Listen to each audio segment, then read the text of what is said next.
Okay, so can I say how much I enjoyed this panel?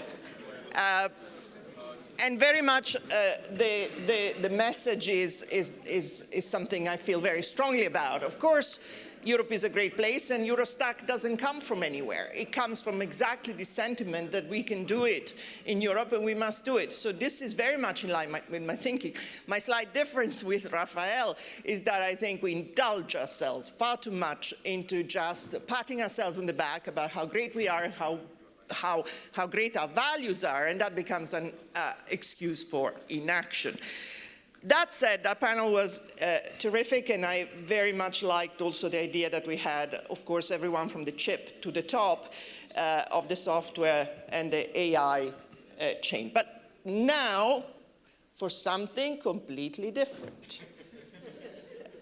So I'm particularly delighted to have online, apologies for the slight delay, JULIUS KREIN.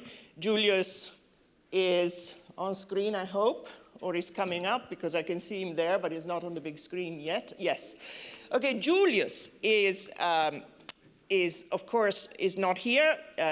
For family reasons, he couldn't come in person, but I was particularly keen to have him again this year, because one of the heart-stopping moments of the conference last year, which was in the same room a year ago, was when JULIUS, who was speaking on a panel and was asked by me, what do you think will be the approach, the attitude of the Trump administration to Europe, to the Commission, to Brussels?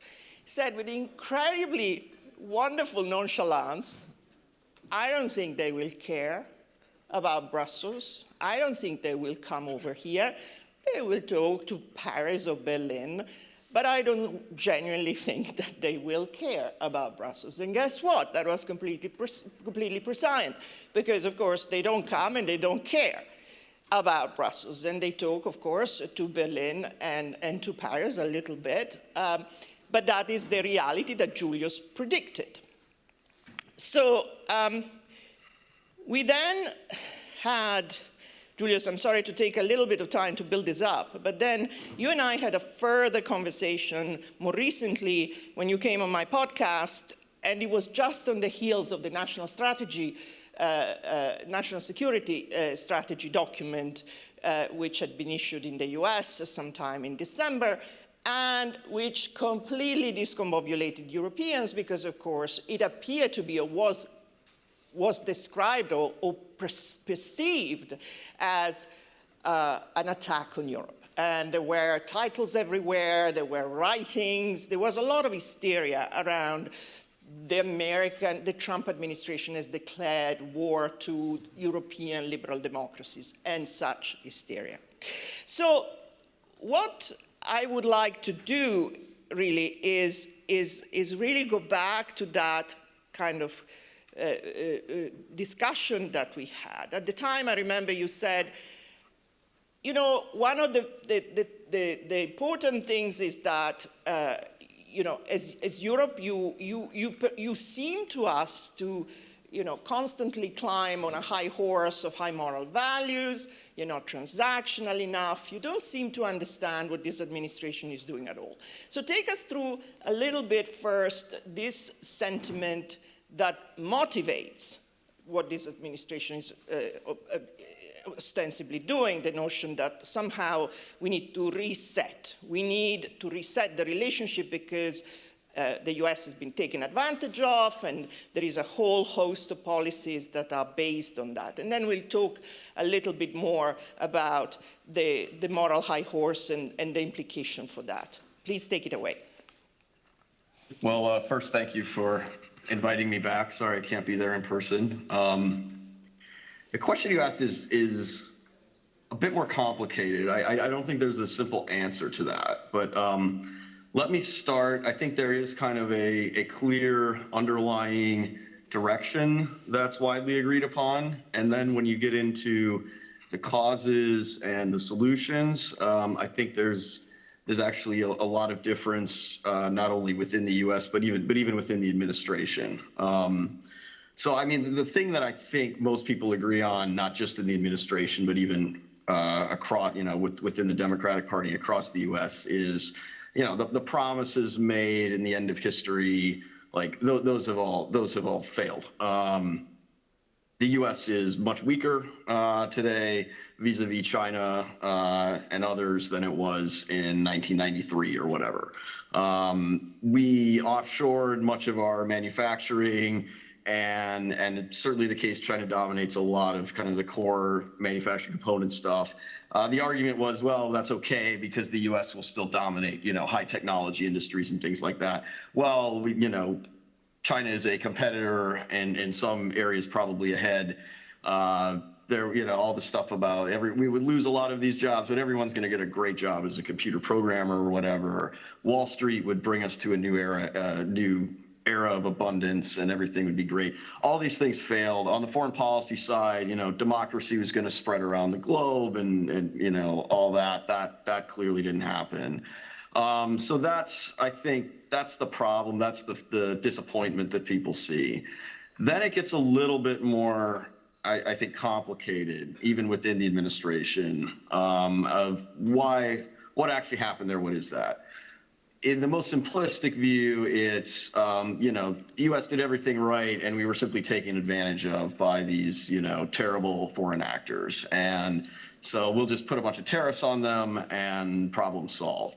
I think, there's some truth to that. There were some bad actors, but I think that view has lost a bit of its luster since April 9th and Liberation Day, though it's still there to some degree. The other view is, this is all much more complicated.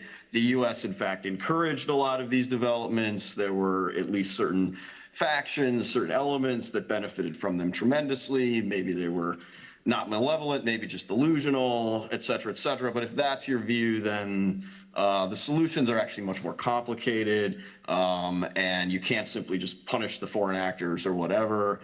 And you're looking at a much longer term project of rebuilding industry, changing financial incentives, rebuilding state capacity, things like that.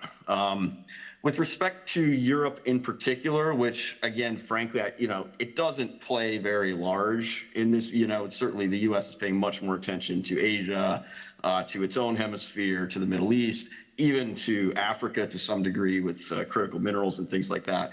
But I think the view on Europe has basically been we underwrite their security, and what do we really get out of this? The continent is much weaker. They can't even deal with Ukraine by themselves, and not only do they not deal with it, they actually cause problems and prevent us from reaching a settlement, so on and so forth.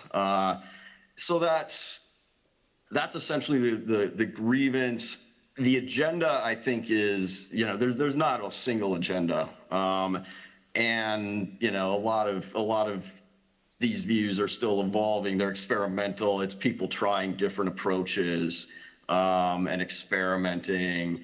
But I think again, there's if you approach this as we have these shared values and you're violating these shared values, that is, if it's not obvious already, that's not going to go anywhere, and it's going to make the situation worse. If you approach it as, we have this problem, we're trying to solve it, there might be some benefits here for you, some costs there for you, let's have a negotiation, work out a deal, I think you're much more likely to get a better response. So that is getting directly at the conversation we had about a month or two ago, what I would describe, what we discussed as the transactional approach versus the sort of high moral horse approach. Because I remember what was striking about that was precisely you saying something along these lines. The perception is whenever there is something that is said over there that appears to be a disagreement or an attack on what we do, and I'll get into digital regulation in a moment, the reaction here is, of course, moral outrage, and we are not going to budge. This is sacrosanct stuff, and rule of law, and this is how you threaten democracy. Whereas you said, why do you have to do all of that fuss, rather than understanding that, let's kind of talk and discuss what's the real issue here and what can we kind of get to the table and discuss. So I'm simplifying, as you said, I mean, things are more complicated, but there is that transactional mindset, get transactional, that you described when we had the conversation, that really doesn't compute over here very much. How do you respond to that? Well, that's what it seems like to me. I think there's, there's actually some division within, let's just call it the Trump coalition, on some of these issues, because, well, I think there's probably a lot of unanimity in the culture war issues and the view of the EU is basically a failed experiment and a waste of everybody's time. Nevertheless, how do you actually deal with that? If anything, there's probably more defense cooperation, collaboration, investment interest across the Atlantic than there has been in a while. And I think, that part of the coalition would prefer to let's tone down the culture war stuff and just talk about, useful things we can do together, whether it's on drones or artillery shells or nuclear energy or whatever. So if you approach it in that way, I think you'll have much better results. The collapse of the 1990s order, I think is scary for a lot of people, particularly, older generations who are used to it. But it's also an opportunity, and at this point, it's just a reality. So the fact that certain old orthodoxies are off the table is, that's unsettling at some level. But it also means that you can do things that you couldn't do before, and you don't have to ask permission on this stuff. If anything, like the contretemps over Greenland and that sort of thing is probably an opportunity for you. It gives you an excuse to push harder on European sovereignty and things like that you might not have had before. So I actually think, the culture war stuff, it's a whirlwind, it comes and goes.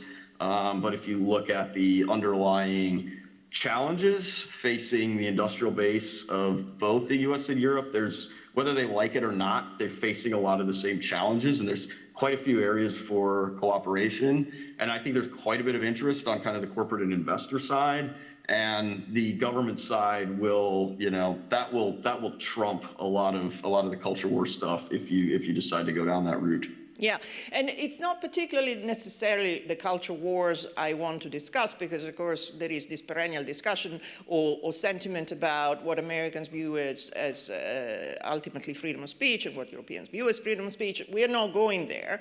This is what we discuss as the culture wars. But I'm thinking more about, for example, you just said something that for Europeans would be ultimately a little bit shocking when you say, for Greenland and such things, probably there are things that you can get out of this that you may like if you have a negotiation and a discussion rather than just, of course, being horrified. I mean, this is a complex issue, and I don't necessarily want to go there, but keeping to the topic of this conference, which is really where I want to go to.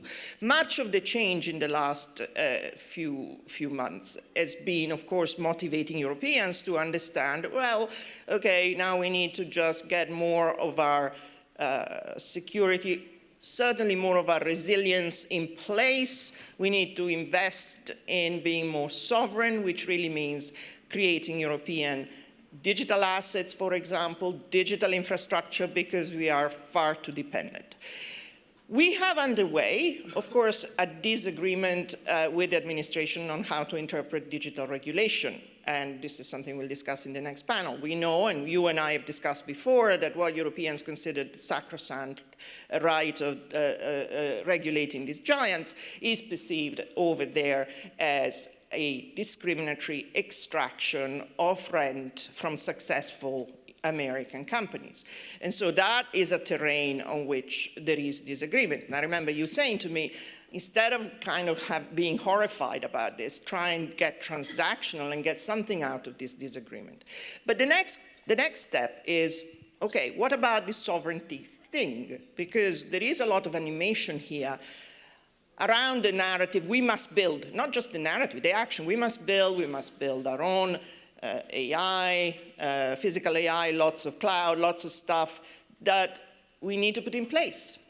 So will we face what kind of response from the administration? Is there going to be pushback in the same way as there is with digital regulation? Digital regulation is effectively a no-go area for discussion with the administration. Now, you can't really talk about it. It's like, stop it or else. Now, digital sovereignty is, well, we want to build our own stuff.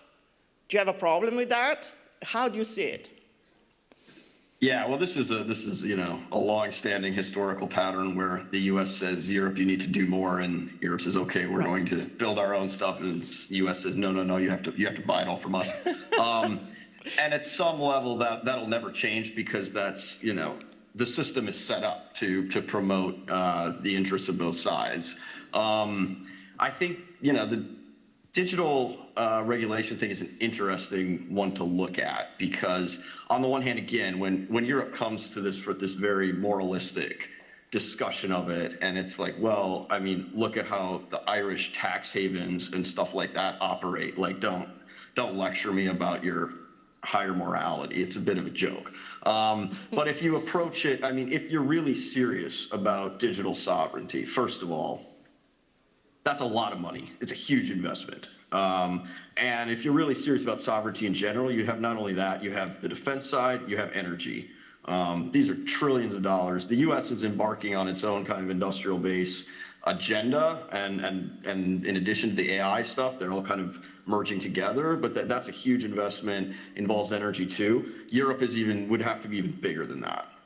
So there would be lots of opportunity to go around, and even if certain old arrangements would have to change, there would be a lot of new opportunity.